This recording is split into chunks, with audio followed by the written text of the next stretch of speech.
Honorable Nsereko has been a double dealer. You don't understand whether he's part of the NRM, whether he's part of the opposition.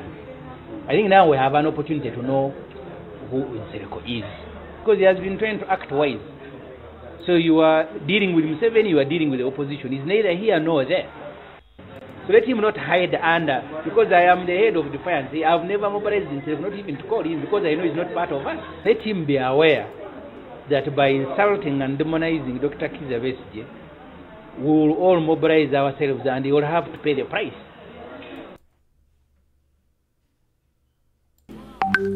Atalina ntebe tetujja kumalirako budde kuba n'ebirowoozo mukimanyi okuva n'olwaleero nti ffe gwe tuvuganya ye mwami Museveni yayina entebe.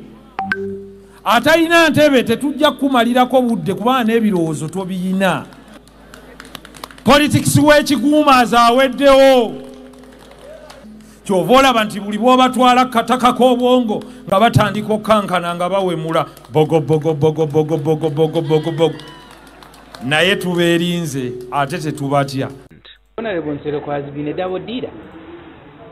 You don't understand whether he's part of the NRM, whether he's part of the opposition.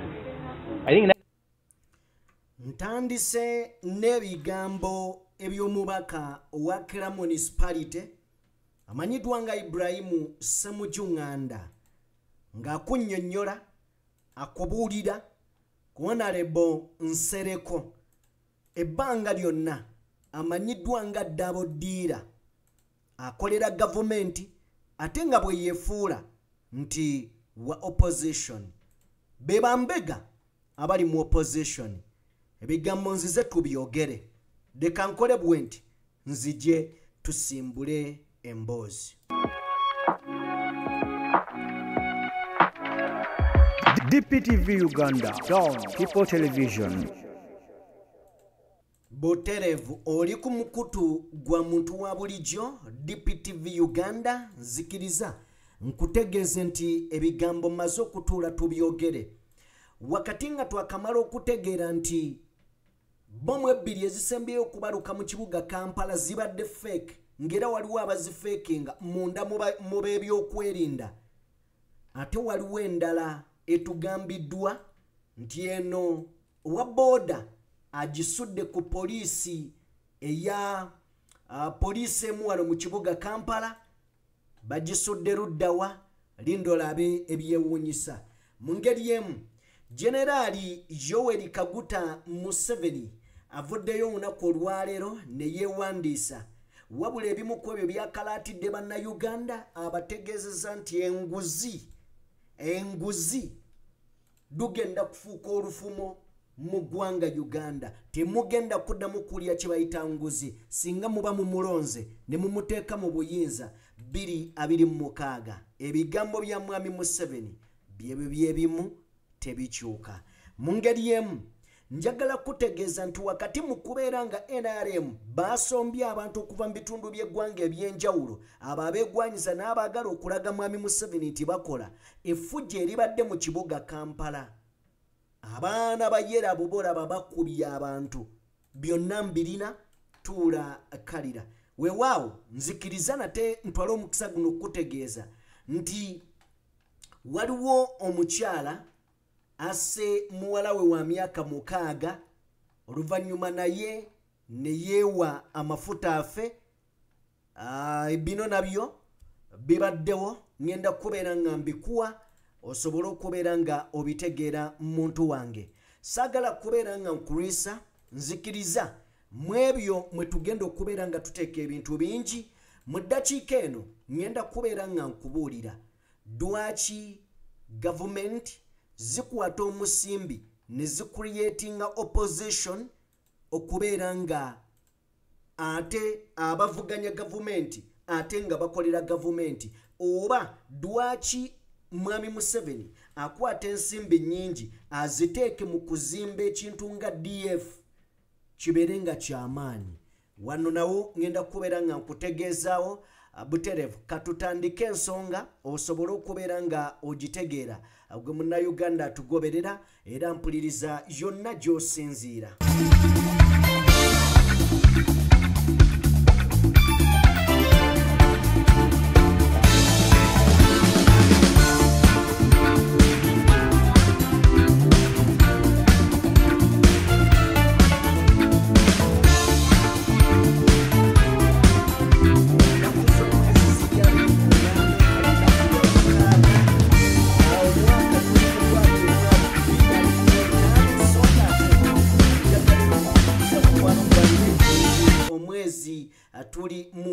6 omwaka tugutambuza mpola mpola osobola okubeera nga ogutegeera oba obitegeera. Nzikiriza weewaawo tusooke tutunuulire era tutandika okubeera nga tulondoola ensonga nga bwe zitambula. Tutandise bwe tuti olunaku olwaleero. Njagala kutandika ne Uganda. Bannayuganda gye balowooza nti oba oliawo yeegwanidde okubeera ng'eweebwa bannayuganda mu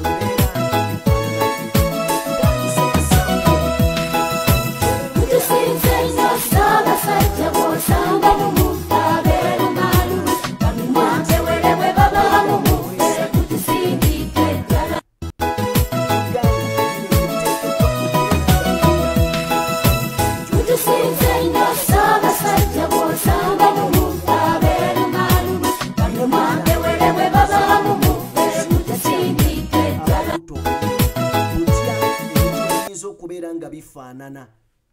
Yes, entambula ey'obwakabaka yeeyo mukwano gwange. Mu ngeri yemu saagala era nkubuuse, nzikiriza nkutwale Bunyoro refinery oil oba Bunyoro oil refinery. Bannayuganda balowooza nti Bunyoro nga wali nti yeri okusimibwa amafuta, mbutuufu bwe watyo wandibadde wafaanana. Bwe watyo bwe wandibadde wafaanana. Bisoboka okutuukibwako? Nzikiriza nti bisoboka. Abaffe Ankole yo wagirengedde, Ankole International Airport. Lowoozaamu ng'ekyo kyekisaawe ekiri mu Ankole. Wakati mu kunyirira, mu kulabika nga bw'okiraba, Ankole International Hospital. Bagezaako kulengeza butya Uganda gye baagala efaanane.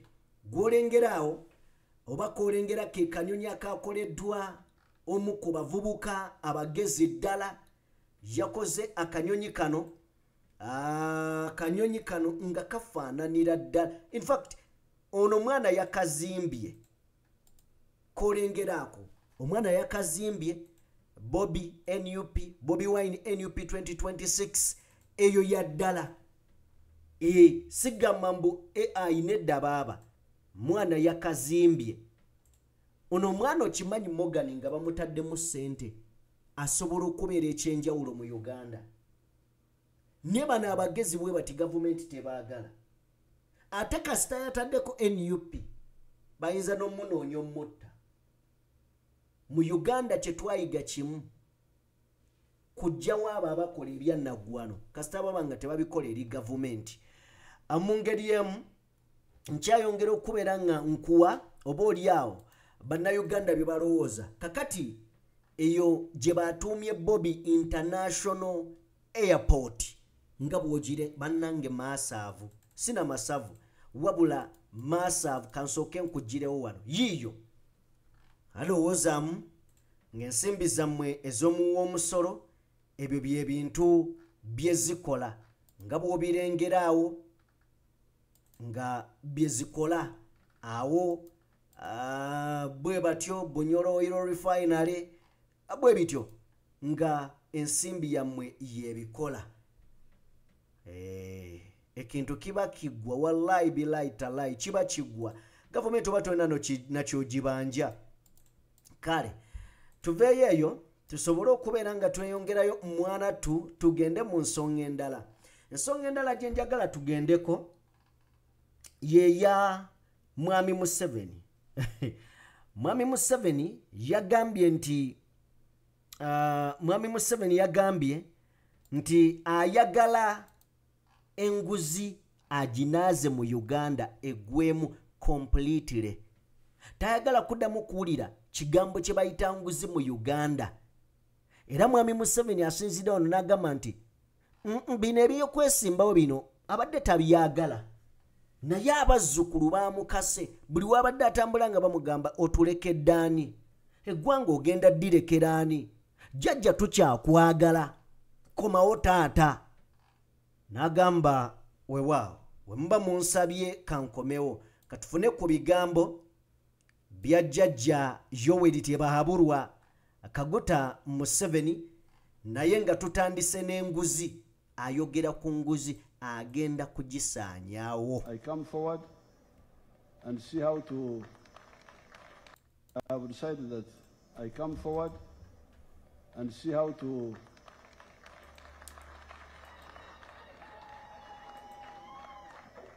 escort the Bazukuru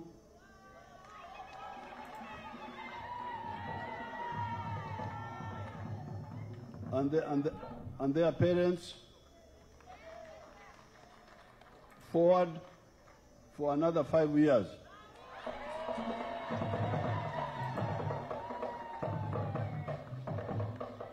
And in this time, I want us really to wipe out corruption.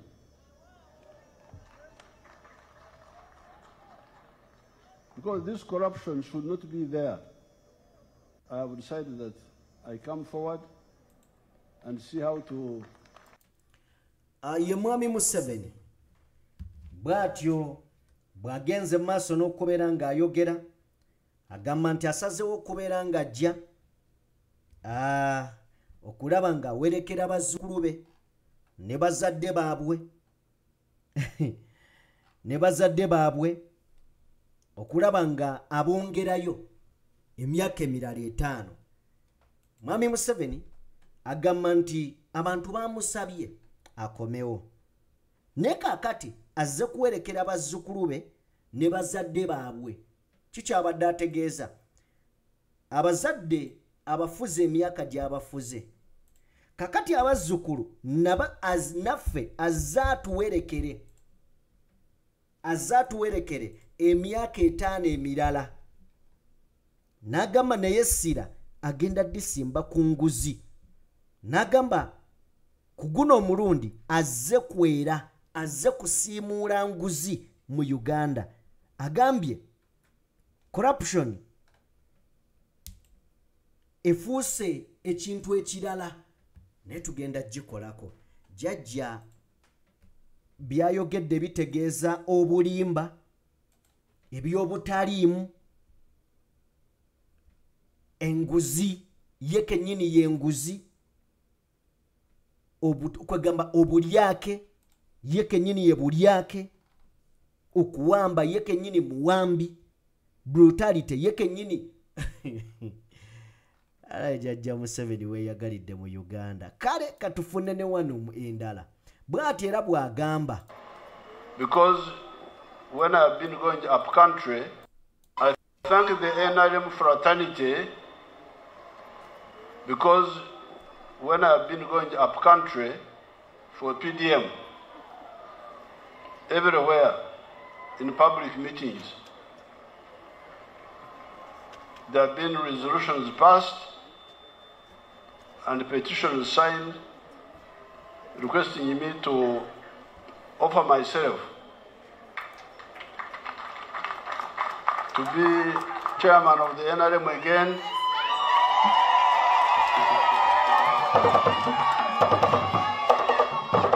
And also flag bearer for the presidential candidate for the NRM.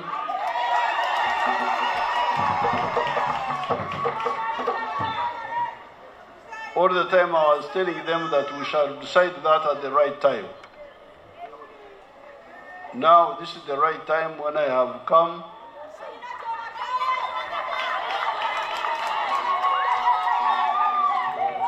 accompanied by Mama and the other members of SEC to pick nominations for the 2 positions.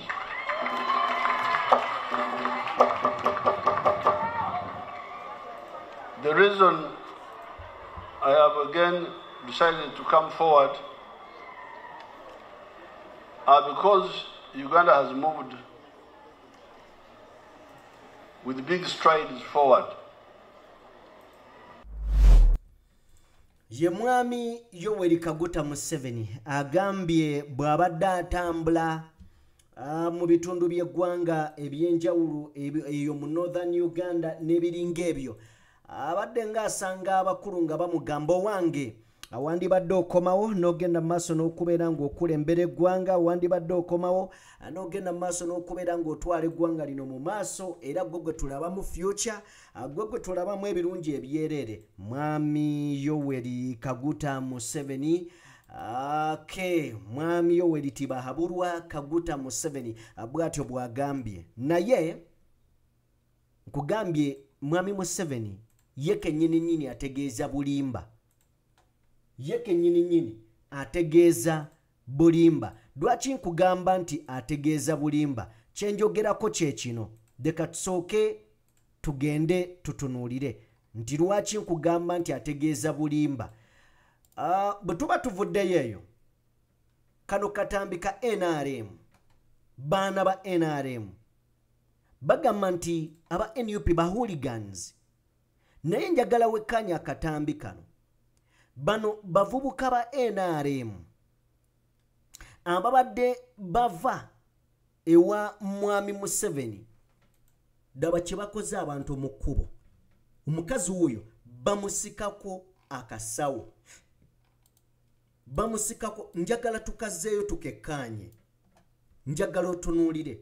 Bino bagenze babikola mu kibuga wonna, nga n'awamu bakubye abantu nga kumpi babajja mu mayumba. Bakubye abantu nga babajja mu mayumba nga bo bagenda bayimba kimu, ife tuli bajjajja temulina kye mutugamba, tuli ba NRM temutugambayo. Tunuulira bwe bawalula omukazi ku kkubo. Kakati boolengera abo abamu babadde bambadde t-shirt eziriko nga ziraga nti bano be bamu ku General Damulira babadde agenda akombooza eyo mu ghetto. Bwe kiba nga General Damulira bano be bantu b'obadde nga ojja ogamba nti obajja mu ghetto obaleeta mu NRM, omulimo gw'omutuufu tugulabye gw'obayigiriza. Bakubye abakazi, bakubye abantu ku kkubo, bino bannange tebirabikangako ku ntambula za NUP wadde wantu wonna. Ne be muyita ba hooligan, muyimirize motoka ku kkubo, ebitaala mubigadde, buli kimu mukikoze, kwegamba mubadde mu kukakasa nti affe tuli mu buyinza. Munaagamba ki? Ekituufu kiri nti tewali kye tuyinza kugambayo. Amazima gali nti ensi yeetaaga kununula, kyokka kye tusobola okukola. Now njagala tutandikire ne wano. Bino byonna ng'obiraba, waliwo eggulire erifulumye nga ligamba Museveni vs Bobi Wine, a rematch. Eno egenda kubeera rematch. Why rematch? Nti mu kalulu akawedde amazima gali nti mwami Museveni mwabba akalulu. Bwe mwabba akalulu ate mmwe ne mwekusa, omanyi omubbi tayagala kumubba, mwabba akalulu ate ne mumala ne mugamba nti mwe be babbyeko akakadde k'akalulu. Rematch ekomyewo. Ne rematch musoose kumenyaamenya bawagizi ab'oyo gwe mugenda okuzannya naye mu ngeri ya kumunafuya n'okumukakkanya. Rematch eno ekomyewo. Mukomawo kwayo tuyina ebibiina by'ebyobufuzi ebyetooloddewo. Wakati nga Bobi Wine akyalwana okulaba nga amatiza bannayuganda abajjukiza obuvunaanyizibwa bwabwe n'okubajja mu tulo twe beebase, asobole okubeera nga abazengulu bategere their values, bategere how powerful they are. Ne mwami Museveni afunvubidde okulaba nga azimba opposition esobola okubeera ng'emubeezaawo. Mu mboozi gye nakoze nakutegeezezza bino wammanga, ne nkugamba nti Dr. Anas Kalisa yatugamba nti Besigye yali akoleza mu ssuwaani emu n'abantu bano. Kakati leero njagadde gwampuliriza angoberera mu kiseera kino mbeeko kye nkugamba. njagadde nkutemeetemereyo mu ddakiika nga 3 dwaki omufuzi sigambye omukulembeze dwaki omufuzi asobola okukwata omudidi gw'ensimbi n'agumalira mwabo mukimanyi okuva n'olwaleero nti ffe oba abasobola omubuzaabuliza abantu kakati kikola bwe kiti omuntu yenna amaanyi nga gamuwedde oba nga ayagala okwekuumira mu buyinza okweremezaamu azimba opposition n'agiteekamu ensimbi mpitirivu era n'agiteekamu buli kimu ekyetaagisa eno lwaki abagizimba era muyinza okwewuunya ng'omuntu buli lunaku ajja ku TV n'avuma mwami Museveni ajja ku TV n'avuma omuntu n'ogamba naye oyo bamuwaayiriza asiiba mukolokota buli lunaku naye ng'ekiri emabega wa kino kibeera ku kubeera nti beerawo ng'akatambaala ogumaze abo bonna abandyagadde okujja okunneŋŋanga era emirundi mingi ojja kwesanganga abali munda mu gavumenti bayomba nnyo nti ensimbi abakulu baba bazisindika nnyo mu opposition dwaki bazisindika nnyo mu opposition nti mwami Museveni alina okweteerawo olukomera nti okubeera seefu mu buyinza n'okulaga nti n'alina democracy alina okubeera ne opposition kyokka opposition gy'alina okuba nayo terina kubeera nnafu erina kubeera y'amaanyi kati yalina Besigye nga w'amaanyi Besigye gwe bataasuubira Kyagulanyi n'ajja n'apenetrating n'ayita mu Besigye n'afoominga n'ekibiina ky'ebyobufuzi kino babadde tebakiyinaako se babadde tebakiyina mu nkola zaabwe kyova olaba bazze bagamba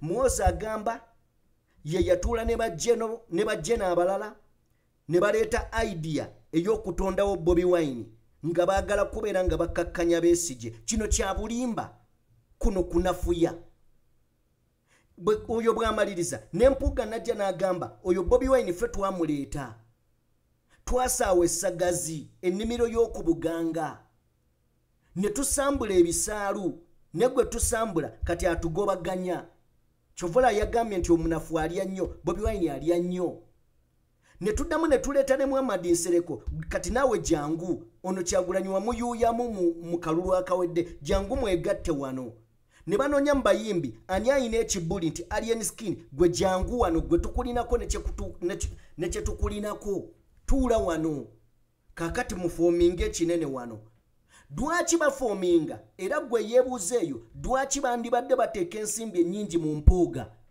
balowooza nti basobola okuddamu ne bazimba ekibiina eky'amaanyi ne kiba nga kye kiriidinga opposition bwe kibeera ng'ekibiina eky'amaanyi kiriidinze opposition ate nga n'ekiriidinze opposition kyabwe kitegeeza babeera bagenda kubeera mu buyinza ebbanga lyonna olwaleero kibasumbwa n'okubalabisa bye babalabisiza nti ekibiina ekiri ku opposition si kyabwe balina okugyayo n'ag'omu buto balina okukoza ssente empya n'enkadde okukakasa nti bajjawo NUP batuuzeewo DF abantu bajagale olwo mwami Museveni alyoka afune kutuzaanyweko ne bw'anaaba nga tannaba kukakasa nti ne bano bakikutte DF singa ogiraba ng'eyingidde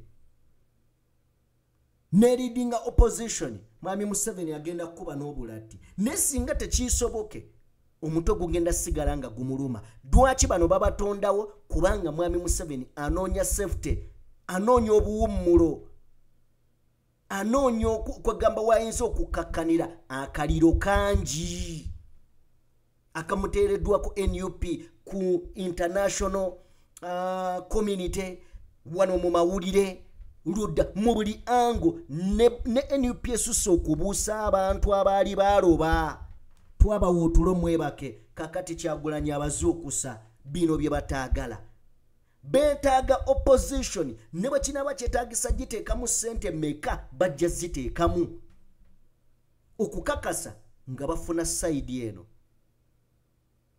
ebeere nga y'amaanyi Government zaba musibira mubwa zitonda opposition ezitowa emuyamba okubeera mu buyinza. Ndoza kato kitegedde dwachi ba spending a cent empitirivu zizo neka kati a spending a cent empitirivu wezityo munanfuusi ebitagambika.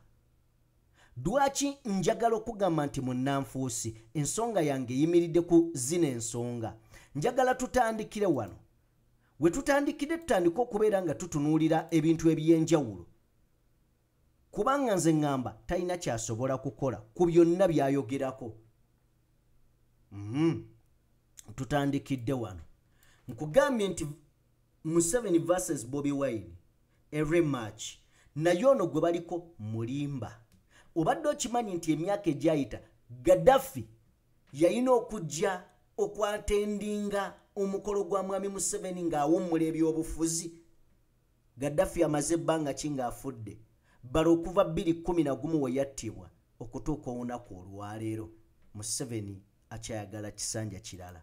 Novaayo ne tujja mu New Vision owa New Vision ng'akulaga nti mwami Museveni yennyini yagamba I will retire in 2006 nja kuwummula ebyobufuzi mu 2006.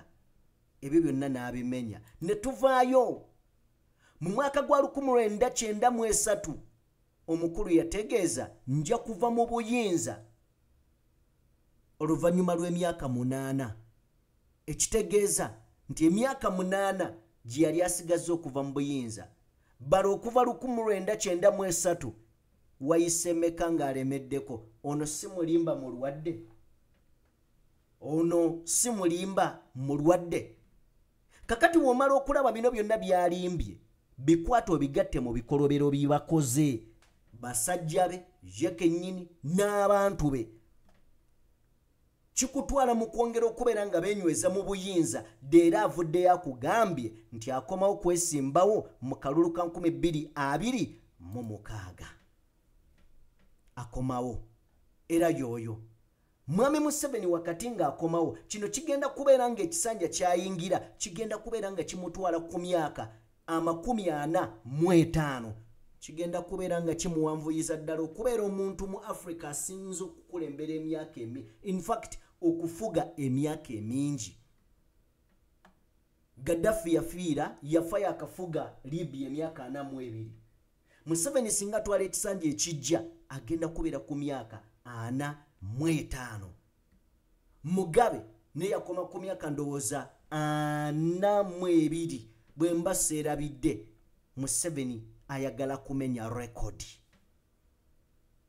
Ne mu record nkugambye baani abamuyambako baani abagenda okubeera nga bamuyambako era abali mu muyambako okuva emyaka 20 egiyise abadde azimba opposition.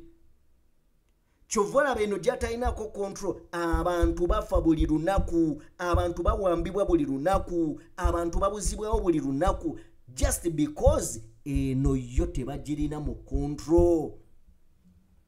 Chovola bangawe bapika mpugo muleta ne DFA eno nga mwami muwozi wagamba mpuga tebamukwatako tebajja mukwatako. Kasubire nti ensonga twongedde okubeera nga tugitegeera n'okubeera nga tuginnyonnyoka.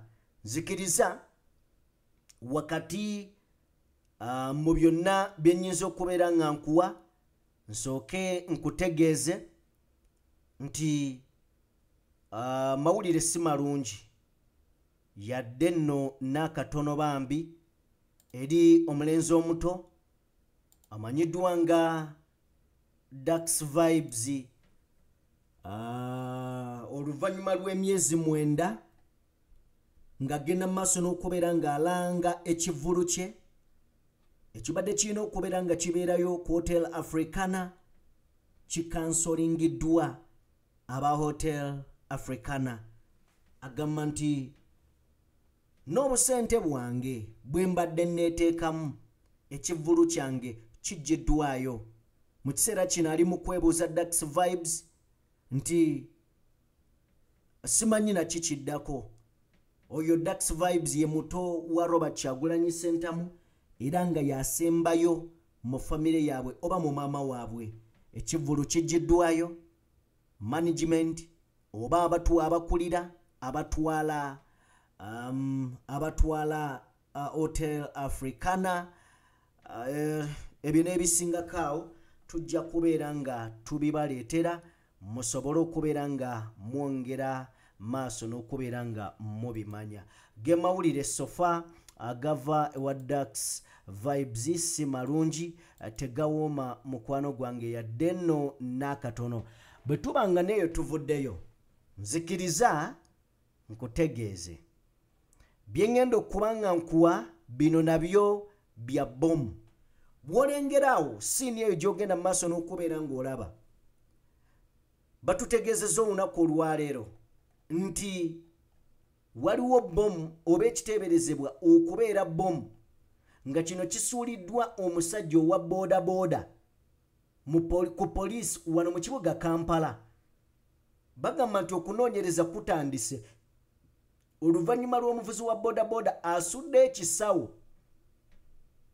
ekiteeberezebwa okubeera mbu kibaddemu bomu muno mubaddemu laputopu era nga kisudde mu maaso ga poliisi eya Kisugu police station ono aba bomb squad badduse okubeera nga batuuka ku scene okulaba nga bataasa embeera ebadde eyinza okubeera ng'etuukawo okusinziira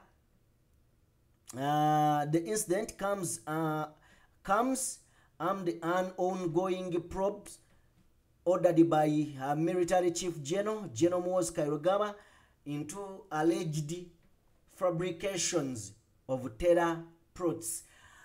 Kakati bino bye bigenda maaso mbubomu naye nina ebifaananyi byenjagala okubeera nga nkuwa wano naawe otuyambeyambeko kaawo mukwano gwange okubeera ng'obaako byo tugamba. Bino bye bifaananyi bye nandyagadde olabe ku bomu eno.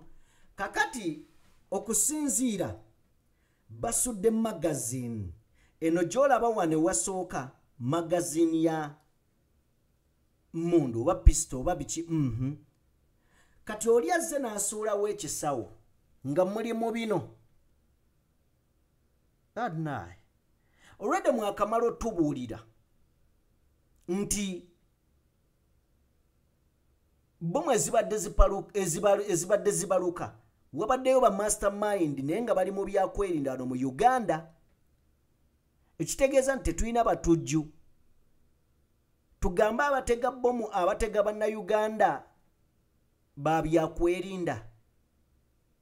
Mwategeeza nti bano baagala kutta mwami Museveni nga temunnaba kutuuka mu kalulu ka 2026 noono kye kibadde kiruubirirwa bali bafudde ne baleka ebibuuzo bingi nga poliisi ne UPDF ebibuuzo bye tubuuza mmwe mubituwadde nga bifu bye mutunnyonnyodde. Kati neeno statement ndabanga nayo mujja kwongera ogitunyonnyola naddala ffe abalwawo okutegeera mujja kwongera ogitunyonnyola.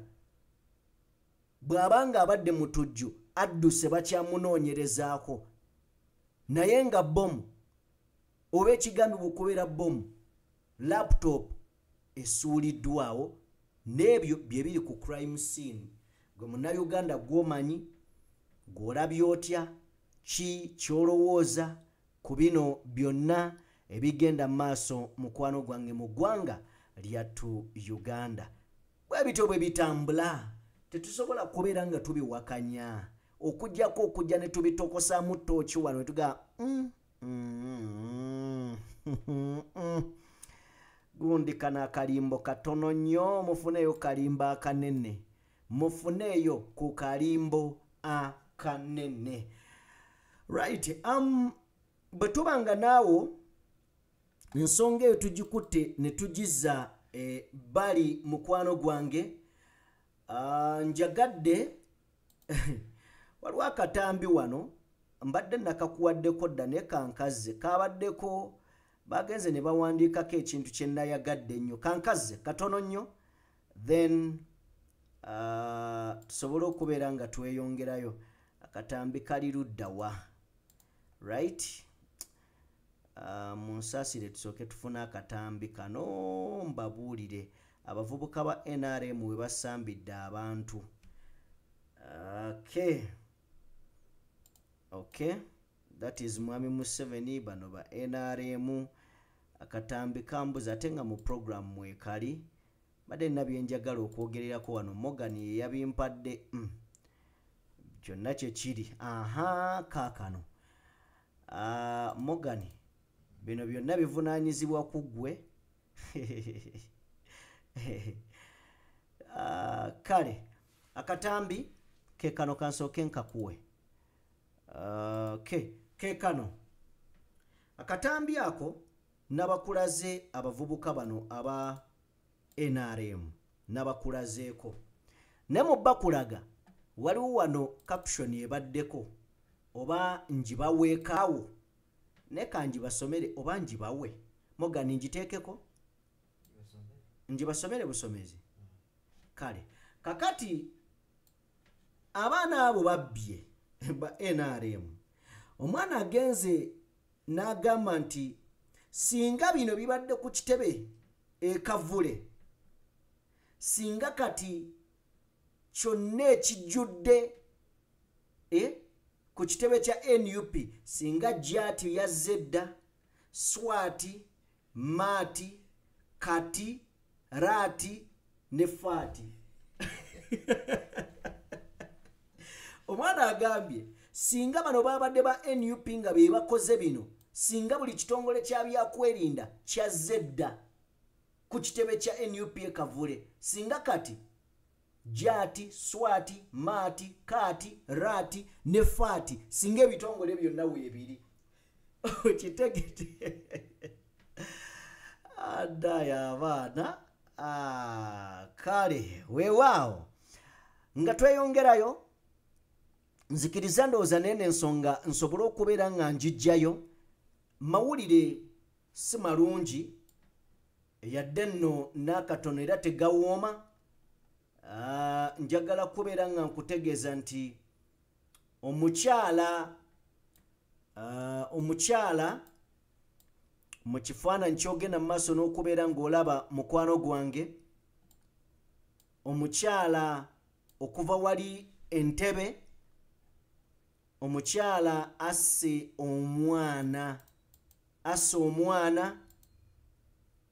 banna ebintu by'ensi bantu banoonya baana oli mukutta mwana gasiya buloolo maama yeesuddemu akamba yaaya n'asanjagga muwala we wa myaka 7 n'afiirawo naye ne yeewa amafuta afe wabula addusiddwa mu ddwaliro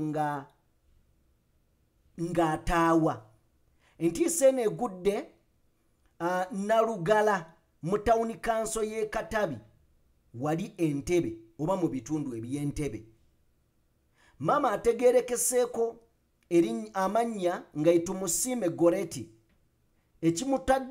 ekimutanudde n'asala omwana we obulago tekinnaba kubeera nga kitegeerekeka ebyaddala abatuuze abasooseewo okutuuka mu kifo kino nga bakulembeddwamu ow'abavubuka Jonathan Semukuye bagamba nti basanze omukyalo ono yeggalidde mu nnyumba poliisi y'ekisubi ejjeewo omulambo n'egutwala mu ddwaliro e Mulago maama asse omwana we naye ne yeewa amafuta afe singa tofa ne tukulaba ono aba tasaana kufa ate era nga bw'ogamba tasaana kufa bw'olina n'okwebuuliza kiki ekyamuviiriddeko okutta omwana we abantu baba n'ensonga zaabwe nga zibakosezeeyo bambi mu ngeri emu njagala kusooka kubeera nga nkuyisaako wano katono nnyo ewa Robert Kyagulanyi Ssentamu Mitembo mwagala w'abangi olunaku olwaleero asobodde okubeera nga awuba olubu lw'ekigere eri omuvubuka oyo ye Gaza Media. Gaza Media y'omu ku bavubuka abavudde mu buwambe mu safe house eyo era nga babasudde eyo. Kale nno bwe yazze ku kitebe omukulu teyabaddewo, si bwe kyabadde bayaniriziddwa David Lewis Rubongoya. Kale nno Robert Kyagulanyi Ssentamu olunaku olwaleero awuubiyeyo olubu lw'ekigere alabe ku muvubuka ono. Kino nno kirungi. Abantu beebuuza lwaki Bobi Wine abantu bamwagala nnyo n'abaana buli lunaku tebagwamu maanyi. Niyo olwawo okulaba munnabyabufuzi nga buli kiseera ali connected ku bantu be. Bano abantu kye batategeera ku Bobi Wine nti buli muntu amuwa ekitiibwa. Bw'agamba nti nno mu kibiina buli omu yenkanankana, ekyo aba akitegeeza. Ekyo aba akitegeeza. Then ne kino nakyo ndowooza njagala nkisembyeyo, ne wakati mu kukisembyayo njagala nkisembyeyo ne basajja bakulu bano abali ku ludda olwefuula mu buluvuganya gavumenti. Naye nga tukimanyi bulungi nti bano tebavuganyangako gavumenti. Kakati tugenda mu general election. Bwe tuba tugenda mu kulonda, nsaba bannayuganda nkimanyi waliwo ababuyabuya, waliwo abanafu abadongo akyasobola okutuula n'akugamba Ampuuga ye my leader, Abedi Bwanika ye my leader. Mikwano gyange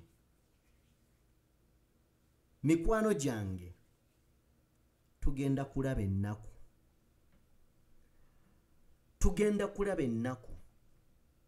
Bwe tubanga bano be bazannyi b'ebyobufuzi be tulina olwaleero, bano bannakatemba, bano Bampuuga, omunaku alabye.